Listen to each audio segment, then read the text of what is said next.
آدمی وہ ہے جس کے کچھ جذبات ہیں، کچھ احساسات ہیں اور کچھ مستقل خواہشات ہیں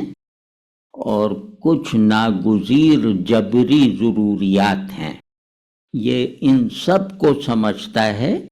اور اس کے اندر ایک پروسیسر لگا ہوا ہے جو اسے موقع پر ہی بتا دیتا ہے کہ کس خواہش کو پالنا ہے اور کس کو ختم کرنا ہے، کون سی ضرورت پوری ہو سکتی ہے، کون سی نہیں ہو سکتی۔ تو یہ گویا اس کے ممکن اور ناممکن ہونے کا فیصلہ فوراً کر سکتا ہے، یا اس کا نظام ایسا ہے کہ اس کی ہر خواہش، اس کا ہر تصور،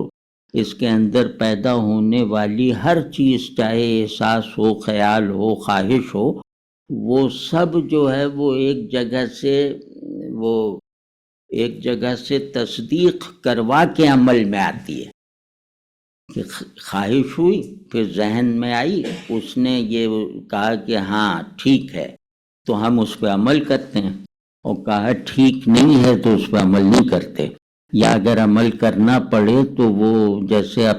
سمجھتے ہیں کہ ہم مجرم ہیں یا مجبور ہیں۔ واضح ہے یہ بات؟ تو یہ سارا سائیکل ٹوٹ جائے گا اور ٹوٹتا جا رہا ہے، یعنی آدمی ہونے کی فطری بنیادیں ابھی سے لرز رہی ہیں، ابھی سے گرنے کے آثار پیدا ہو چکے ہیں۔ اگر غور سے نہ دیکھا